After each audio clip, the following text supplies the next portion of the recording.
Now, Christopher, let's start with one I think that is a very important one to talk about, especially as we get a focus on Tasmania. It's one of the jurisdictions that you're looking out for in your role as an ACL State Director. Some danger of conversion laws. They've been confirmed with a bit of fact-checking. What's happened? So, back 2 or 3 weeks ago, Neil, we supported a forum run by, I think it's called Free Speech Australia in the Tasmanian Parliament. And Dr. Diana Kenny, one of Australia's leading psychologists, spoke, along with a mum whose child has had a very bad experience with the whole issue of transition, and a parent's advocate, and some others. We then put out a Facebook post identifying what happened at that forum, what was said, and we said something like this, that the laws proposed by the Tasmanian Law Reform Institute would mean that urging caution on a child would be a breach of the law. Now, the AAP did a purported fact check on that particular claim, and they published something last week saying that that was false. They spoke to one of the co-authors of the Tasmanian Law Reform Institute report and another self-identified legal expert, Dr. Wayne Morgan, and they said that claim was wrong. But in so doing, they exposed what we've always said about these recommendations, that parents are in the gun, fairly and squarely. And Dr. Gogarty, one of the co-authors, said, and I quote, "The report makes clear that the law does not currently and should not in the future provide absolute protection for parents." Dr. Morgan said the TLRI, quite rightly in my opinion, decided not to recommend limiting the entire scope of what would become unlawful conversion practices so as to always exclude any action by a parent. Now, the questions that exposure by the author of the report, no less, poses for the Tasmanian government is, where's the line? Because they're talking about conversations around the kitchen table. And, for example, Dr. Gogarty said that if you treat a child like they have a mental disorder when they don't, so he's making this claim that a child doesn't have a mental disorder, that would be probably made illegal by the report. So the question that this exposes, which is what we've been saying for a long time, and people have been denying it, the advocates of this legislation and saying nothing to see here, is where do you draw the line? You're sitting around your kitchen table. How many times can you talk to your child about an issue? What can you say? What can't you say? And the government now has to come clean. Either they're going to say parents are out of it or parents are in it. This is the challenge for the Premier, who has been advocating this, and others. We stand by what we said. The claim, we reject the fact check, but the fact check has exposed the issue. And it's now up to the government to tell Tasmanian parents that they're not going to be in this legislation. Or if they plan to do that, they've got to state, because they're invading the kitchen table. So the question here, Christopher, as I can hear and every listener can hear you exposing quite significantly, is can parents be parents responsible for their children, or will they be criminalised when they seek help for their child and in their parental view think there might be some necessary support needed for their child? So you've got this choice, being a parent or being a criminal. This criminalising of parents really makes us very, very uncomfortable. That's the question. Now, this fact check quoted from an introduction of the report which said, supportive care, guidance or mentoring of a child by a parent which are conducted in the best interest of the child are not affected. Well, great. I mean, the state is saying you can care for your children.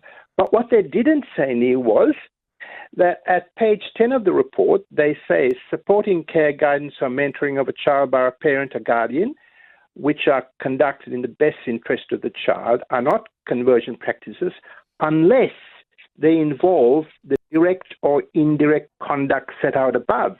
So what they say is, you're not caught by the proposed legislation unless you are.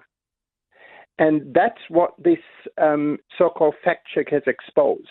The co-author of the report has said, at some point, parents are in the gun. So what we're saying, and we put out a media release, and we're calling on the government now to be honest. Tell the Tasmanian people, where's the line? If parents are in the gun, if you're coming into the kitchen table, if you're coming into the lounge room of Tasmanian parents, you tell us where's the line. So you've got politicians and you've got activists pushing for this law reform for Tasmania. And in some sense here, what you're saying is this report and what the legal insight is saying is that people are being lied to by those politicians and activists who are pushing for it. Well, whether they're lied to or not, I don't know. But what we're saying is, you tell us the truth. It's now clear that parents are in the gun at some point. Everyone's agreed on that now. We've been saying this for a long time. The activists have been saying nothing to see here. It's now clear. Parents are in the gun. You tell us, government, you tell us where that line is. You tell us how much I can say across the kitchen table to my 15-year-old.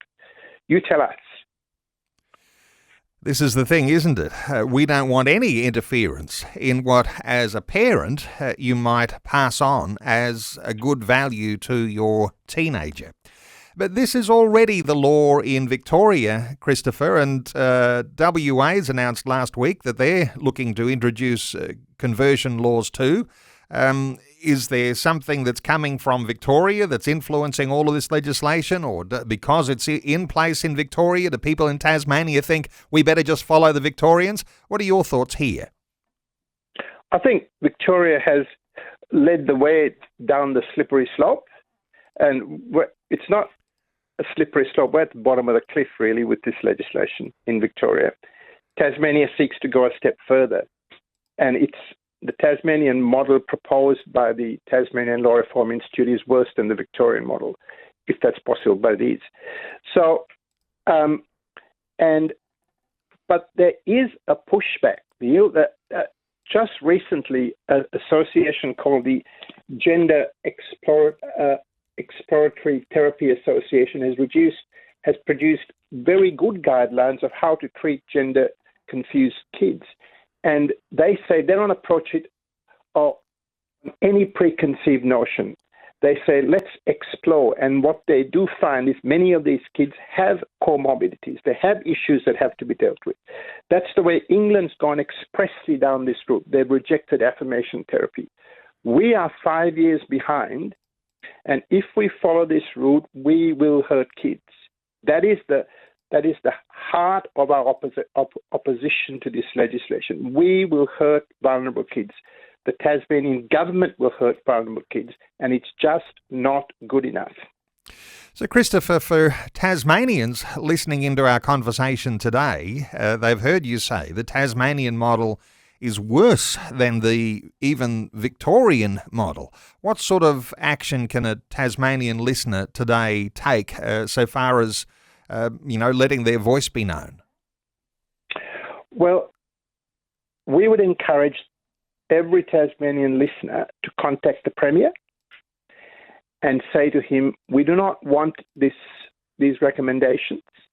If you want to ban coercive practices or misleading practices, go your hardest. But don't come into the kitchen table. Don't stop our kids being properly cared for. Tell that to the Premier. Tell that to the Attorney General. Tell that to your local MP. This is the life of kids, and we have to stand up. And then, and I make this serious call to every Tasmanian church. Firstly, pray. Pray publicly every Lord's Day. Lead your church pastors in prayer against this. Neil, in the Psalms, there are what I call imprecatory prayers, where the psalmist cries out against wickedness. And we have to do that. And secondly, preach. Preach the truth. This is the time for the pulpits of Tasmania to stand up and say, we must not do this.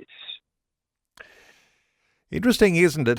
When we talk about prayer in church, different churches do things in a different way. Some churches will have a extemporaneous prayer. Others will have a written prayer in a circumstance like this. And you say, well, I'm going to take this to my pastor and we're going to pray about this on Sunday.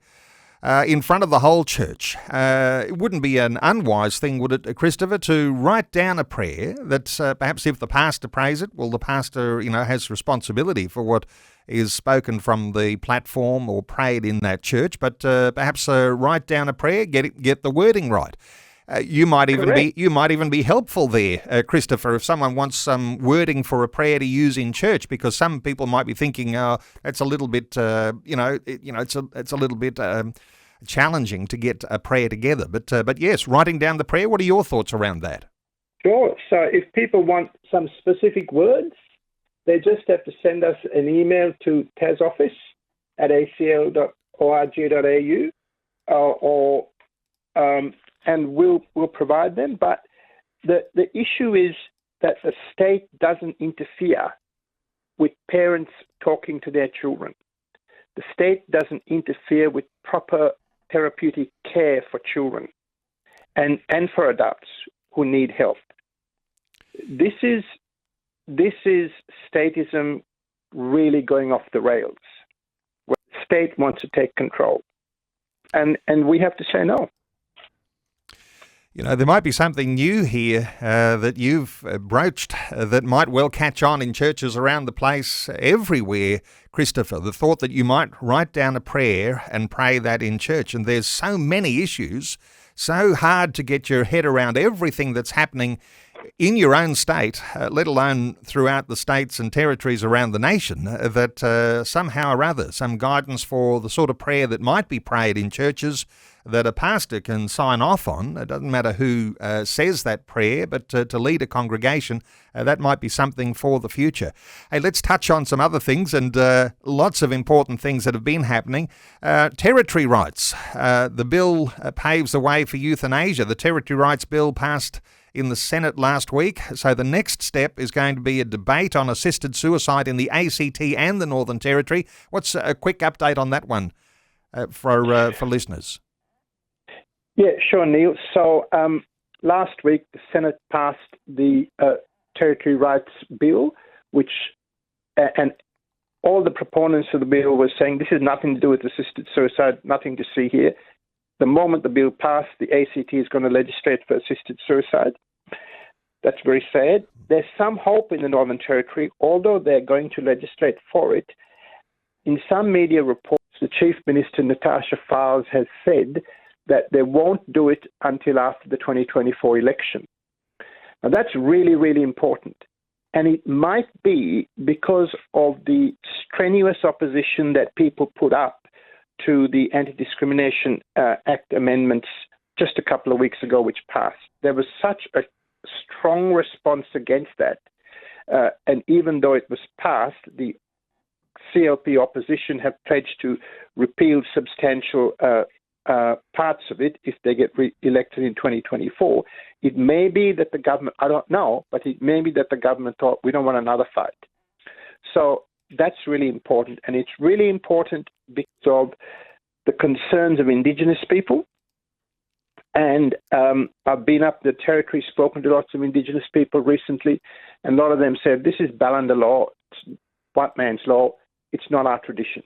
And we've done some videos which we're going to release shortly about what Indigenous people are saying about this. So there's some hope in the territory, but it's very sad in the ACT. Just quickly, an important development perhaps for Victorian listeners around their election, the possible loss of Fiona Patten's seat to the Labor DLP, former Labor Minister turned DLP candidate Adam Somyurek. What's the latest around that? Which it's no longer possible loss. It's now this published position that Fiona Patten has lost her seat to Adam Somyurek from the Labor DLP. Interestingly, Family First, which was a start-off party from the standing still, did better than Fiona Patten's party. Family First got 3.19% of the vote in that particular seat, and Fiona Patten got 3.16% of the vote. Now, I just want to make a couple of points. First, what I say about the wrongness of Fiona Patten's policies are nothing to do with her personally in the sense of an attack on her. She's a human being who deserves to be cared for and loved. She's going through some tough times, and we need to pray for her. But she's introduced lots of bad policies. She was proactive in the decriminalisation of prostitution, which is going to hurt women. And so it is a good thing that she's lost her seat. All right. And just quickly, one more we'll squeeze in. In South Australia, Jennifer Game MLC tabled a bill last week to make it a separate offence to harm an unborn child by a criminal act. What's the latest in your home state? So there's some good things that happened last week. So this bill was introduced by the Honourable Jennifer Game Sarah Game from One Nation, which following New South Wales, which passed this last year, I think, and it was colloquially known in New South Wales as Zoe's Law, following the death of baby Zoe about 10 years ago in a car accident by a drunken or drug-affected driver. And Zoe's mum campaigned for this sort of legislation. It's passed in New South Wales. South Australia's followed it up. And it gives the dignity of recognition of an unborn child. So if an unborn child is killed by a criminal act, it gives dignity to that child that's a separate offence. The unborn child is not just an appendage of the mother. And so that was a very positive development, and I'm hoping it'll pass without too much controversy. And similarly in the Senate, Senators Canavan and Babbitt from the new Senator Babbitt from Victoria introduced a federal bill to impose a duty of care for babies born alive after a failed abortion. There are about 720, on the figures that we know, at least 725 babies have been born alive and left to die. So that's tragic. That's worse than tragic. It's wrong. It's evil. And so this bill creates a duty of care. If the baby is not capable of surviving, then proper palliative care is given rather than they're just being left to die. So it's another important step, and hopefully that will progress in the new year. Well, Christopher, always appreciate your updates, always exact and considered in the way that you respond to the issues that are going on around the nation, and especially in those areas that are in your responsibility as South Australia, Tasmania and the Northern Territory. Christopher Brohier, let me point listeners to the ACL website. The ACL website, Australian Christian Lobby, acl.org.au, and you'll find all sorts of good resources there and updates on these sorts of issues we talk about on a Monday morning. Christopher, thanks so much for joining us once again today on 2020. Thank you, Neil. Thank you, listeners.